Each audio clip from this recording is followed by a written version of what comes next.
Welcome to the Help Myself podcast. I am your host, John M. Singletary Sr., and I find it a privilege and an honor to keep that senior in there because I got my junior, aka LJ. Listen, I'm excited about today's episode. I'm going to say how excited I am probably about 5 or 6 more times during the span of this interview. But I honestly believe that this is probably one of the most impactful interviews that I've done. I'm just excited about it. Today, we have none other than the amazing Dr. Tunette Powell. She just wanted me to call her Tunette, but she's the doctor. She's amazing. She's an activist. She's an educator. She is a fierce mama. But she is a Black woman. She's brilliant in every way that counts. And we want to get into her intro video. And during the episode, we were talking about some things. And I was talking about an appearance she had on CNN where she was discussing the prison pipeline, you know, and there was a term that I was looking for and I was not able to locate that. The term is the Black escalation effect. That is where our children, Black children, are penalized and disciplined at more severe levels for equal or even lesser infractions in school. And so that creates an opportunity to escalate each situation to the point to where you've drastically hurt the child's educational and even freedom. So, you know, you create that pipeline. So we talked about that and a myriad of other things. As a matter of fact, the brilliance of Dr. Powell caused the interview to go in a direction that even I didn't anticipate. And I think we're all going to be better for it. So I'm appreciative and I'm excited about this. So let me get off of the mic and out in front of the camera so that you can experience this amazing interview. I teach my kids all the time, education is your passport. Tunette Powell learned that the hard way. Long before her sons were born, she was labeled a troublemaker. As the daughter of a drug-addicted father, she struggled in school and life. I was expelled from school when I was 3 years old, in preschool. And when I first got the phone call about JJ, I immediately thought back to that. You know, at a young age, I was told that I was a bad kid in school. Tunette proved them wrong, eventually got her college degree, wrote a book, and became an accomplished public speaker, even giving a TED Talk. Well, I'm gonna wait here. So I sat at that bathroom door. And as I sat there, because it was late and because I was a child, I fell asleep. My dad tells me that after I fell asleep and he came out of that bathroom, he carried me to my bed and put me in bed. And when I woke up that next morning, I didn't remember a filthy man. I didn't remember someone who had been using drugs, even though I knew that my father had an addiction. I remembered the man that put me to bed.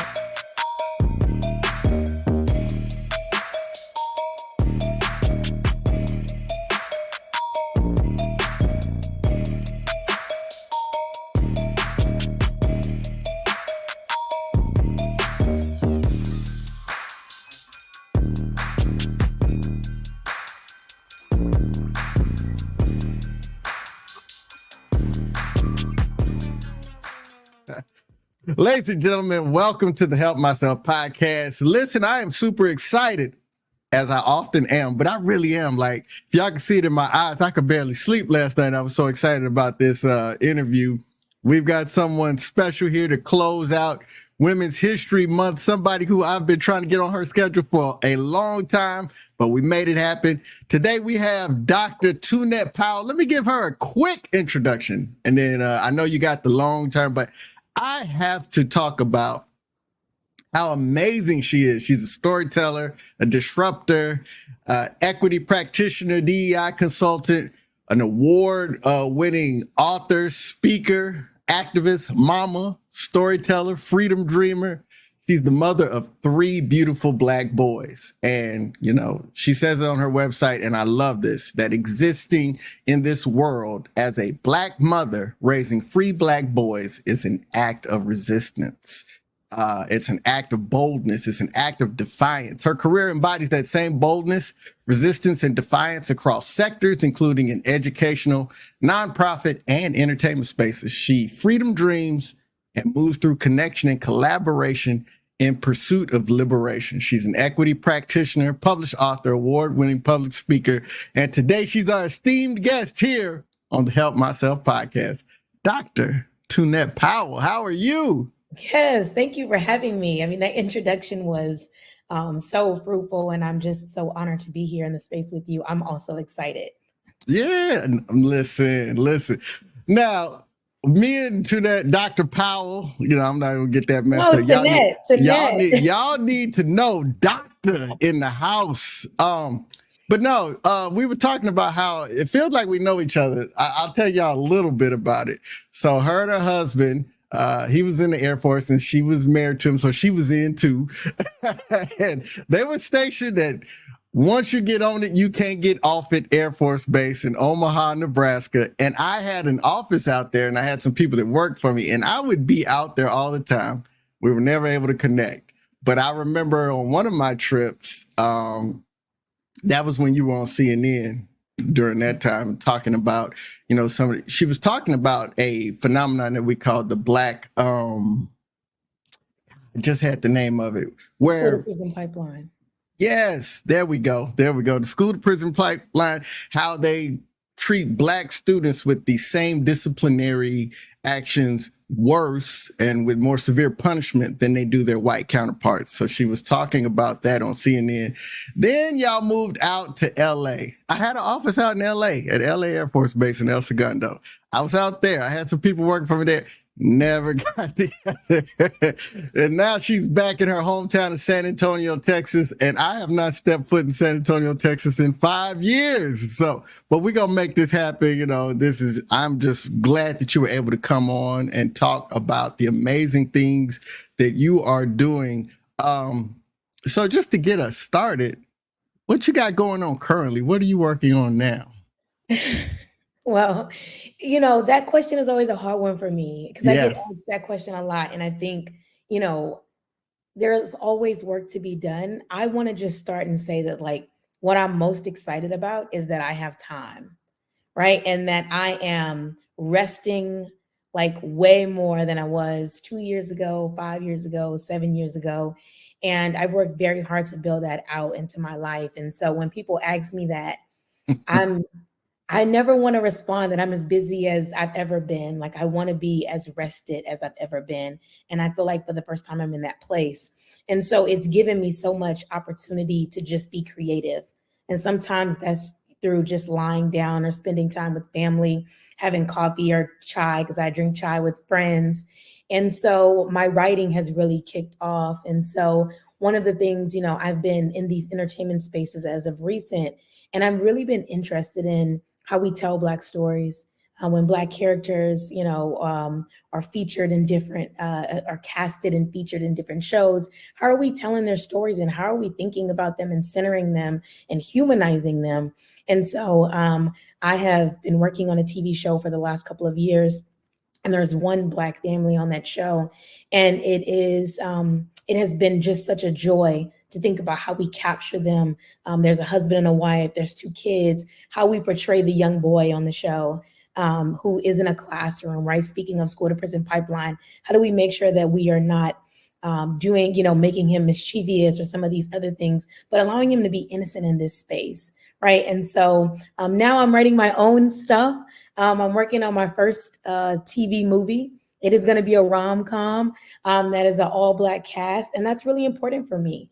Right? Like, I take on some of these very hard topics, whether it be school to prison pipeline or thinking about system-induced collective trauma and the ways that systems continue to perpetuate anti-Blackness. Those are very, very heavy things. And also, now that I have this new creative space, I'm finding time to write about Black love, right? And Black romance in ways that I think are just as important and just as liberating. And so there's lots of things I'm working on. I want to start there because I think that there's something powerful about writing our stories, telling our stories in ways that humanize us. Listen. First off, like if you need somebody in that movie to be like the janitor in one of the scenes, your boy is available. Holler at me. You know what I'm saying? Like I'll be back there sweeping. I won't even make no. I love that. I love the way you started off. Let's start there because this is something that I'm learning, but it's also me personally to push back on, and it's this idea of strong, and it's an idea that always wants to be put on Black women, forward facing, doing what needs to be done, stepping up, especially when nobody else is stepping up. And so we put this moniker strong, and people don't understand that strength is something that we tap into because it's needed. But I don't want you to define me as strong. I want to be defined as so many other things. And for you to talk about rest, that was so important. To talk about reclaiming your time and being able to be in peaceful spaces and not always be in a space where I'm working, I'm writing, I'm advocating, I'm fighting, I'm this, that, and the other. That was so important. I think that, and this is my personal opinion, please feel free to get me, snatch me up and get me right. But I think that's such an important thing to talk about is that we deny so much of the greatness of Black women by consistently demanding, whether it be intentionally or unintentionally, that they be working and that they be showing up in a way that is beneficial for us instead of allowing them to be, especially in a restful state. So that was powerful. And that was a lot. I see why you don't like answering that question. Yeah, it's tough, right? And like, I think, most people want me to just name off every work-related professional thing that I'm doing and be busy. Guilty. Don't get it wrong. Like I have all of those things. I could talk about those, right? Somewhere there's a CV or resume you can just look at and read. But I just feel that I am much more interested in like who I am holistically. And I think I've had to ask myself over the last couple of years that like, who are you outside of motherhood, wifehood, and workhood? And that took a minute. Like, what do you love doing? And I do think, to your point about this idea of strength, it's like, nah, I'm tired of just having to be the strong one. Like, I need ease in my life, right? Softness. I need softness, rest. And so I've really worked to carve that out. And it doesn't mean that I'm not proud of the accomplishments that I have achieved up to this point and the ones that will continue to unfold. I just want to have a conversation where it's very holistic and where people are concerned about like my well-being. I'm concerned about your well-being, you as a whole person, that if I did nothing today, right? I got to do something. I'm working. But if I did nothing today except rest and center myself, then that also, right, is something beautiful. And we should be clapping and celebrating that. You weren't supposed to come in here and be all on my head like that. Listen, that's a weak area for me. And, I think, as you said it, especially for you, someone that is as accomplished as you and someone who, again, that's a hard pill for us to swallow when we are coming to describe and to do what we feel is giving proper flowers to Dr. Powell, to talk about that. So we miss that part, is that you deserve your rest and your peace and your softness and your ability to, I was talking about Toni Morrison last month. One of my faves. That is my favorite author ever in life. I read Beloved in high school. Wasn't ready, but I was a changed person after that. And I was going through all of these different interviews she was doing, and she kept having to defend just writing how she wanted to write and this, that. And it made me think kind of on that same token of what you're talking about, is that always having to defend and not just say I rest and my work speaks for itself while I rest. I don't have to keep showing up to prove. So thank you for that. You almost got me now. I got to change the No, listen, and I think that there's balance, right? Like, let's talk about whatever, right? Whatever makes the most sense, let's talk about it. I just think that, as we start out with a question, people get asked those things all the time. And I feel pressure, right? Like people ask me, they want to know what's the next big thing. And I'm like, I'm the next big thing, right? Yeah. Like me being whole and well. And again, like we can talk about all the things, right? Like I don't want to take us away from that. But I think when we start out with conversation, I want folks that are listening, you know, and being a part of this conversation with us to know that like there is validation and affirmation in your existence and your audacity to rest. And no, I'm not saying that as if you ruined the interview. No, that point is so powerful. I'm just like, we can't just let this go. This is really like some good stuff. Just because as we go down your resume, we'll talk about important things, but a lot of it, some of it, yes, we're talking about the dreamer in you and the desires, you know, back growing up and, you know, when you went to Judson High School. But that was its own journey, right? Like I was a survivor of Judson High School. Sorry, Judson. Sorry. Hey, listen, I'm a Sam Houston Cherokee. What? You know, that's where I started, right?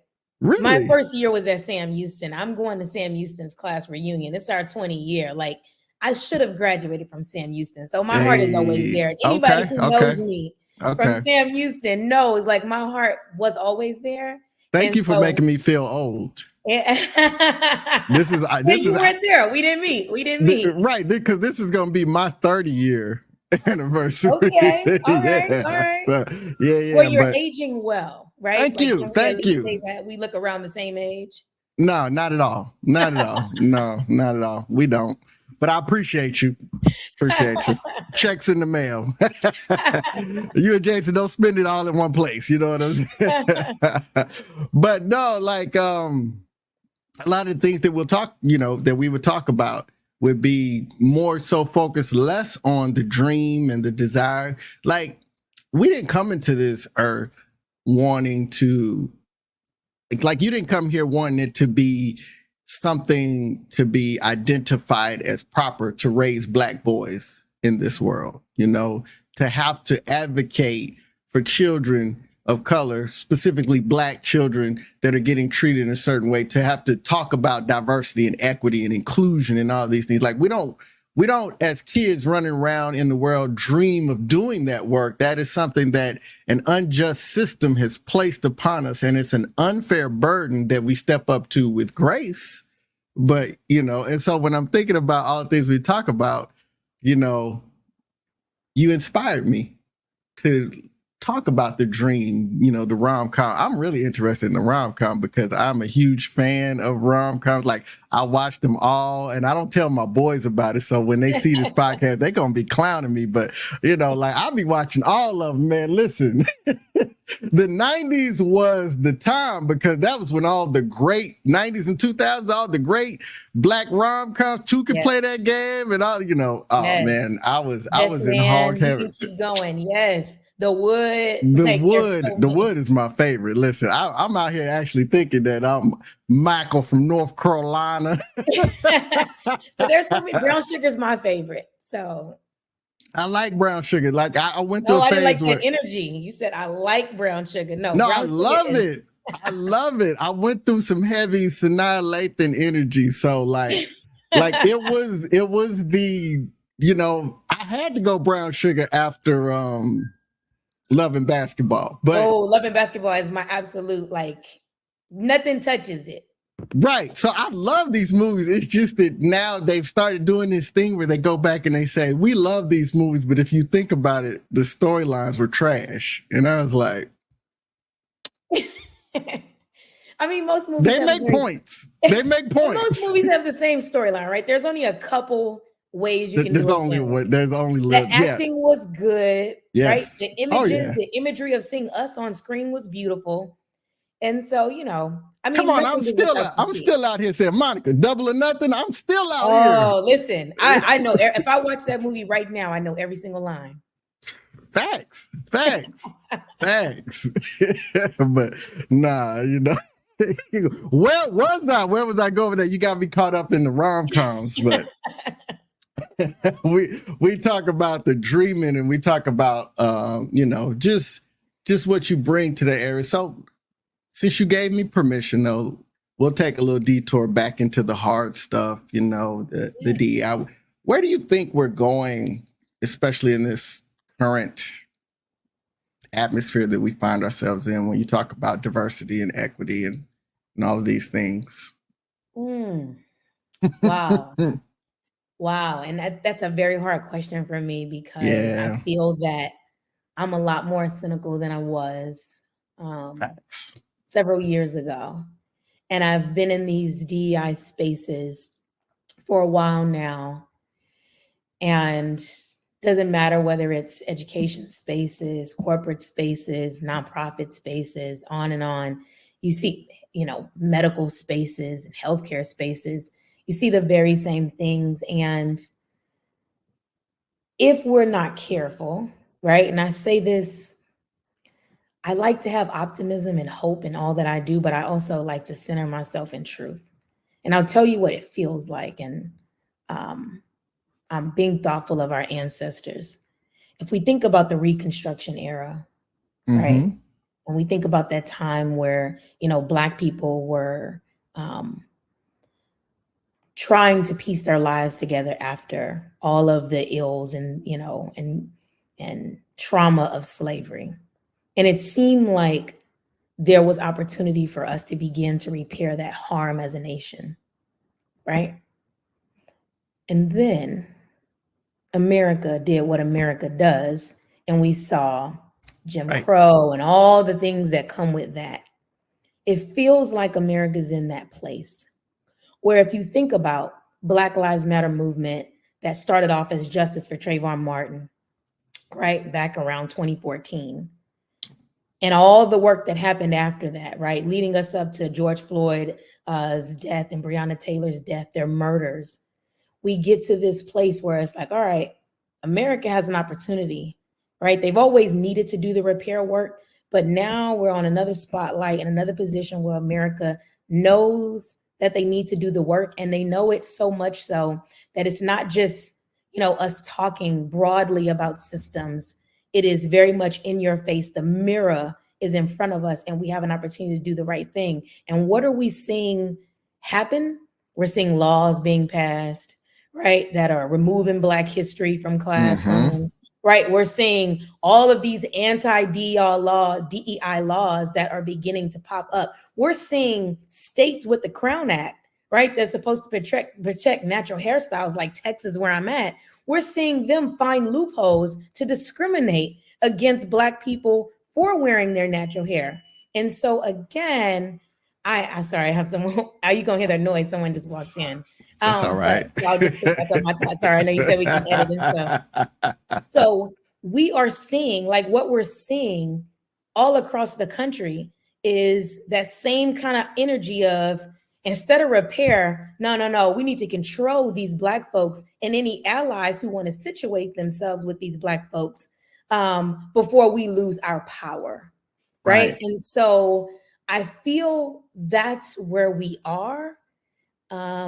Where we go from here, right? It's going to be a matter of how many people will stay on the porch and watch what's happening, or how many people will get in the streets. And so because we're also living in this space of, well, maybe this don't got nothing to do with me, or maybe this is just how it is, and I just need to focus on myself and my family and my kids, and my situation. And so, I think that the call has to be this idea of how do we get back to Ubuntu, which is, basically I am because we are. So what happens to you happens to me. And that goes across race, across gender, across, every single social identity. And so I think that everybody ought to be in the streets saying, we will not settle for this. We will not move in that direction. But if people don't get active and they wait for, the so-called activists to get in front and do this work, then we will see that, because there are laws being passed every day that are making it so. Yeah, no, I totally agree. I think, to speak of people on the porch and if people on the streets, one of the things I noticed is, obviously looking to create financial resources for our communities and generational wealth and things like that. I tap in with a lot of the generational wealth builders, Earn Your Leisure, John Hope Bryant, these different. And one of the things that saddens me is when these guys that have, and gals, that have made the money, and they get to a point and they start saying, well, maybe we don't have to, or maybe, we just have our own. And so I had to counterbalance that with the Tez, Figaro, Angela Rye, Tiffany Cross, Gary Chambers, and those that say, hey, we've got to be involved where they're taking our rights out, because your money not going to do nothing for you if they take your rights away. And I think sometimes we just get mixed up into that, just thinking, hey, we don't have to fight this. We got our own. We living better. When the reality is there's still a stunning majority of us. And just because a few make it doesn't mean that the collective has made it. So I'm glad you said that. We really need to come together on that. That was dark. It was. And I was hesitant to share what I really feel, but I think that it's important for us to just center, the truth and the reality of this moment, that some of us, we are asleep and, deciding that maybe it's just too difficult to look out of the window and see what's happening, or, maybe it's easy to just worry about what seems to be in my sphere. But we really got to push, we're in quite the times when I see, laws being passed and anti-Black laws, like right in our face. In our face. We've seen this before, right? We've seen this before. And so we have to look at, well, when have we seen it? And so I think, that particular time period where, again, Black people were in this moment of, all right, like, we know what we deserve. We know what we want. We've been in that position, like I said, for the last 10 years. And now there are folks in power who are saying absolutely not, and trying to make sure that we know our place in this society, the place that they want for us in society. And so I think that idea of, the construction of, marginalization is really at play right now. They're like, wait, these people are getting too close right to the center. We got to push them back out to the edges. And so I think we have to be willing to do the work. I mean, honestly, we really do. Absolutely. Absolutely. Matter of fact, as I was going through your feed doing my research, I saw a post. I'm definitely going to share that when I'm doing the pub for your episode. But somebody was talking about, well, you posted it and you said she's a anti-Blackness, racism bully. And you was like, damn right. And I said, that part right there, like, no, we're not going to be comfortable with it. Because what I often have these conversations, and I feel like it's grace on my end, because I don't have to stoop so low as to have these conversations.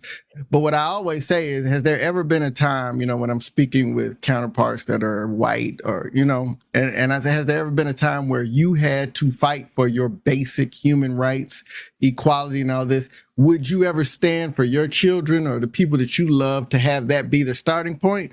I said, until we can get to that part of the conversation, all the rest of it, because we did I was in a African-American study class a couple of months ago, and we watched a story, and they were talking about in the 60s, these folks were saying, I don't know what else they want. They've got so much. They should be happy with that. And I'm like, yo, it's 2024. They still saying that. And we like, that is crazy to me. What do y'all think? Like, that y'all given us something, y'all taken? Y'all have given nothing. Right. So no, it's an important conversation to have. So, yeah, you got me. You got the wheels turning. I needed this though. Like that. That's why I wanted to have you on here, because you don't shy away from these conversations.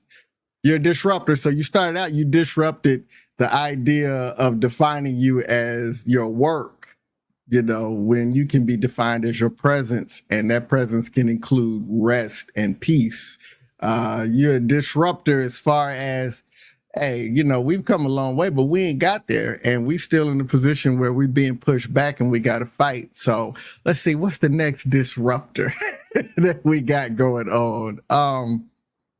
So how do you balance all of that and family?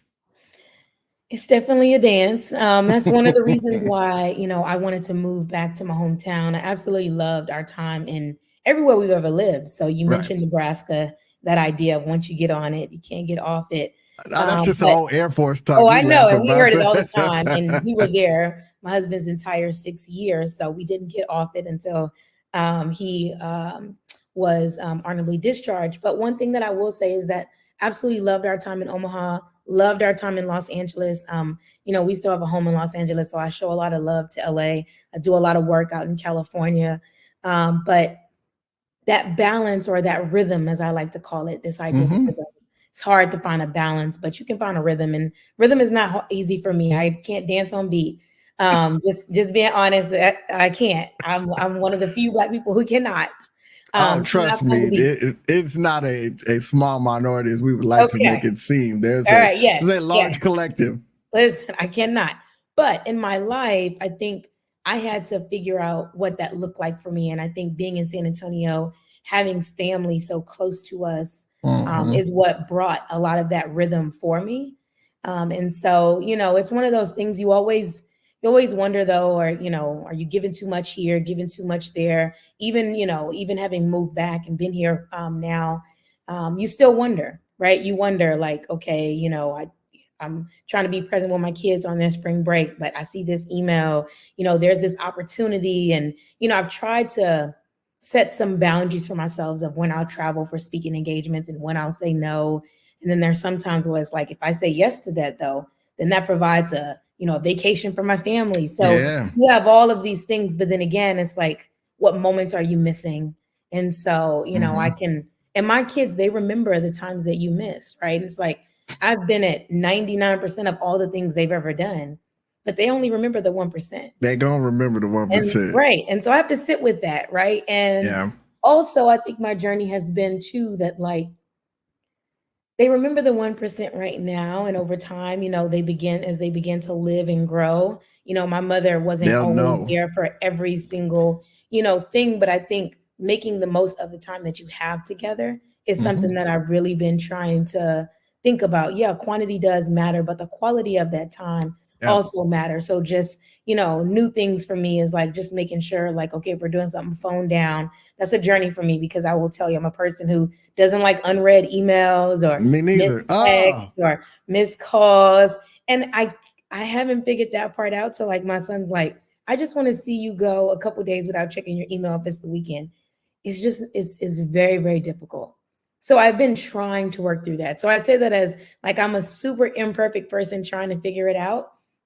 But it's always in the front of my mind of like, how can I continue to find this balance? And as my kids get older, it's a little bit easier to like bring them for travel if it's summertime or some of those things, but it's not perfect, right? There are some days you're like, all right, I got to be gone 5 days, or I got to be gone 7 days, or, and you just have to, you just make the most of it. My kids are starting to get in a groove. And I also want them to see too, I guess I'm kind of going on a tangent, but I think one of the things that I also want them to see too, is that like women also, right? Like travel, do things like, even though they have a mother, I'm pretty active. I think sometimes they still fall into societal like norms and ways of thinking and being about what a mom should do versus a dad. So like if my husband worked late, no one's gonna really say anything. If I work late, where are you? Are you dead? Where are you at? And I'm like, whoa, right? And so knowing your boys, bring them back to say like, hey, mama travels. And I've tried all of it's not easy, right? I remember I told my kid one day, I was like, well, the Obama kids, like they're doing all right. And my youngest son was like, but the Obamas are not my parents, right? Like, and I was like, oh, all right, yes, I tried. I know him out of all of them. Yo, your baby. Oh, no, he ain't hearing none of that. He does not. He was not impressed with He was not impressed when I tried to, and I tried to bring up people that they know that are like, look at them, they're out there in the world. You see them always gone. They're like, but that's not my parent. And I'm like, and that's real, right? And I think that's just a piece of it. As a parent, as a wife, as a friend, as a daughter, as all these different hats that we wear, we want to be as present as possible. And also like, there's just moments where you can't be everywhere and you can't be all things to all people at one moment in time. And so just a lot of grace as well. Yeah. Listening to you say that, and I'm just like, you threw that word as imperfect or perfect. And I was like, yeah, I got to jump in there. Like I know that this is your show, but I have to add this to you that we really got to get to the point, especially for us. Like, I don't know for other people, other races or whatever, but especially for our community, perfection is no longer our goal. It's authenticity and showing up real and whatever is supposed to look like a perfect life. No, because, and it's hard because, I'm a single parent kid in the house and I stress about every moment away.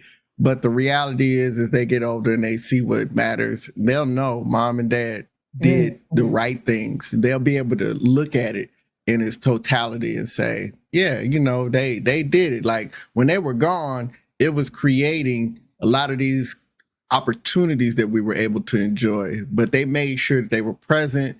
And, we had those relationships, but we can't help it as parents, man. Mine is 18 and he's still my baby. You know what I mean? So we can't help it. We can't help it. So I want to definitely encourage you that you are beyond perfect. Perfect is an insult to the value you bring to your professional and personal life. So, and I know that your family would back me up on that. Yeah, thank you. A good reminder of just this idea that like moving away and shifting from perfection. So that's a word for me, a continuous word. Yeah. So how did it feel to get back to San Antonio? Was there trepidation or were you ready to come back? And I asked that because both of us are from the city, you know what I mean? And we know how San Antonio is. We know how our people are. We know like sometimes it's good to be away. Sometimes it's good to be there. Sometimes it's good to mix it. So how was the return to San Antonio for you? Yeah, it's interesting, and I got to talk about it a little bit in, phases. So my husband was not thrilled about the return, right? And, really supported me as he's been supportive, for our 15 years. So, but my desire was to always return, even with all of the complexities of what it means to be Black in San Antonio, to be from San Antonio, all of the things, all of the tension, all of the beauty, all of the joy, all of the pain. But it was always my desire. And I think for me, I think a few things, right? Like I had lived and been very active in Omaha. Omaha was good to me. I always tell people, that's my second home. I was born in San Antonio. I was reborn in Omaha. LA showed me so much love. Never felt like an outsider. People treated me like I was from there. Mm-hmm. But every day I woke up and I did something.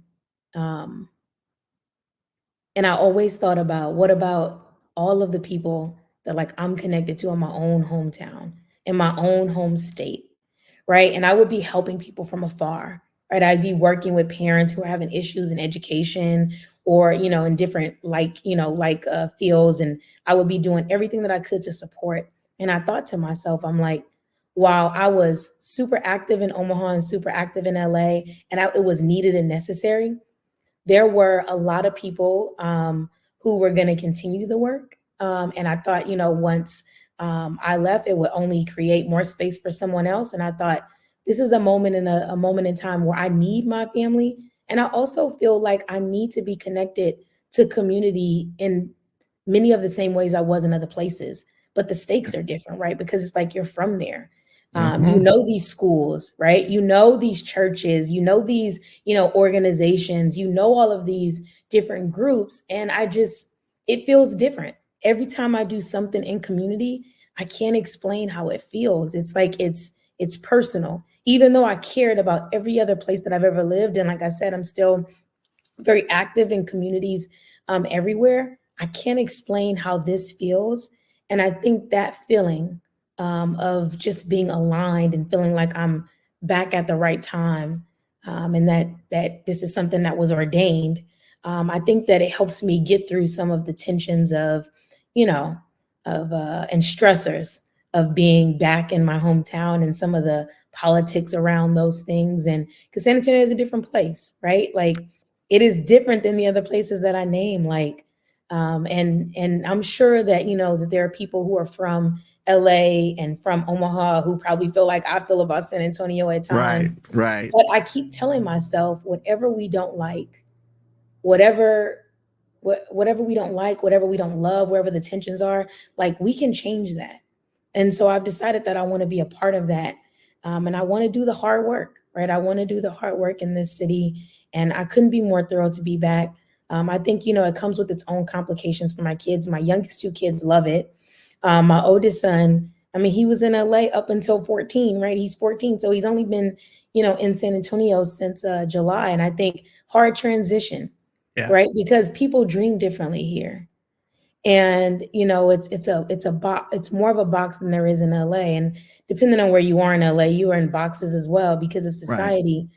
But I think when you're kind of exposed in LA to like anything you want is literally in front of you, which is how he was raised in LA. I think he is just trying to find his way. Like kids have different conversations here. All the things. He's like, the Black girls in San Antonio don't like me. And, it's like, that's a very strange thing. But he moves different. His conversation is different, right? He's not on this young stuff. Like he wants to buy a house in Canada, right? Like that's different. In Thunder Bay, Canada, a remote, kind of rural area. So it's like when you have that, you realize, that's a challenge, but also like, let's move the boxes, right? Remove them, people, so that young folks can see that like those are just made up, right? Those are just in our way. We're going to remove them. You can do whatever you want. And it's like, if we can do it in San Antonio, Texas, we can do it anywhere. Whew. Listen, I might want to come back now after that speech. Come on back. I'm trying to get everybody back. Like, listen. Wait, you made me feel something right now. I felt that deep. I'm like, yes, there's still work to be done in my city, man. Wow. Yeah. No, you said that. Like, where do we go from there? At this point, listen, give us a motto or a mantra that you live by and some strong parting words at this point, because, man, it's time to wrap this baby up in a bow. I might have to go start looking at houses.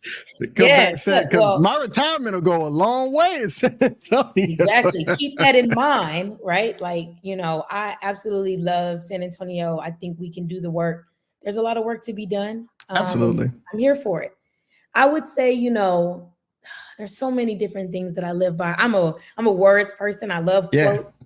I will tell you, kind of related to what we've been talking about, especially if we think about Black community and just think about, who we are and how we show up in the world.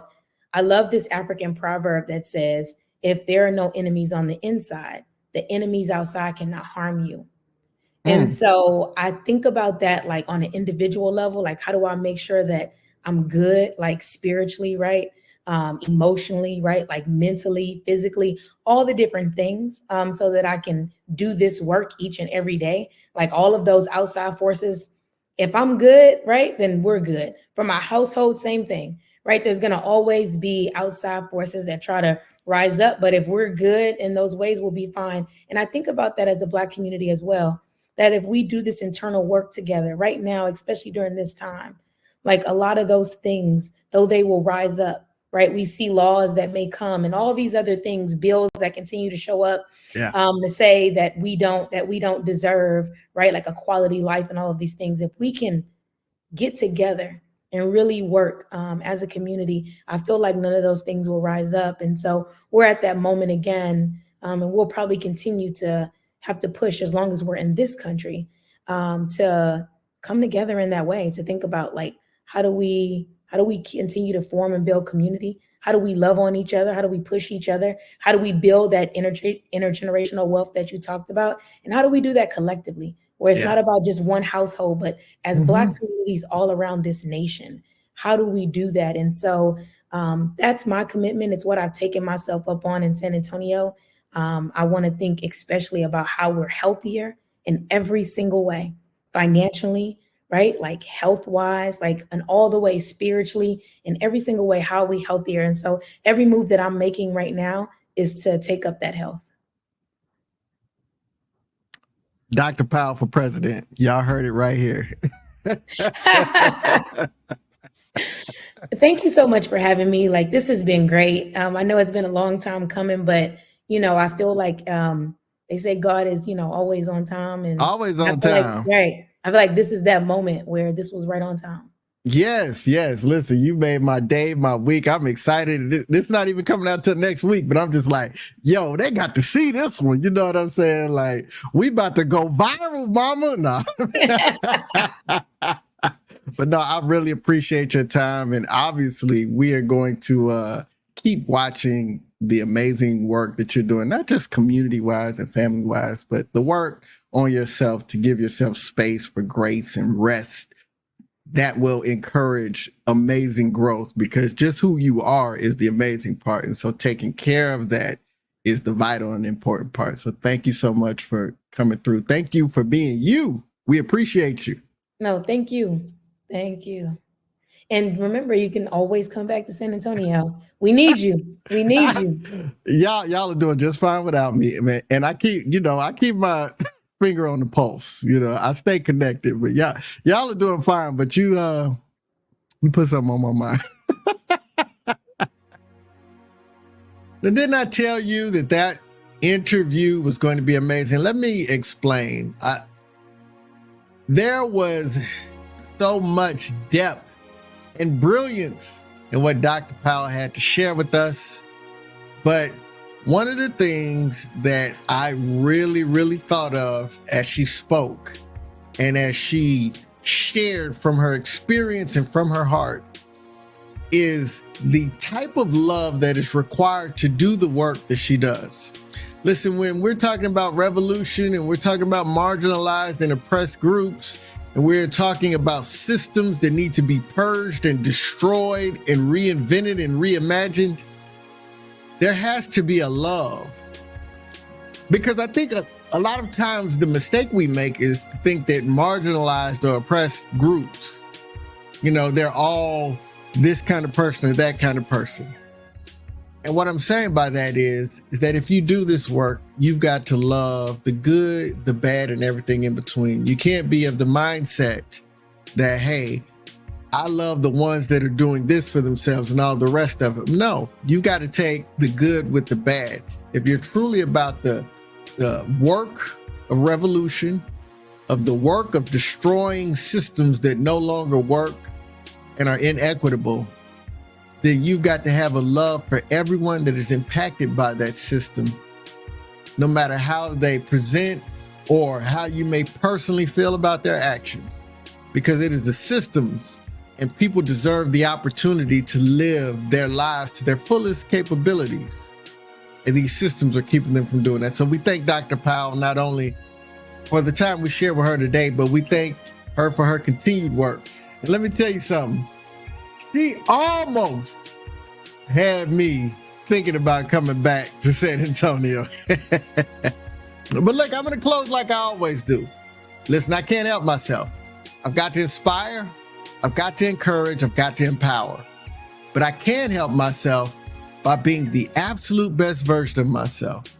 And guess what? You can too. So why not we do it together?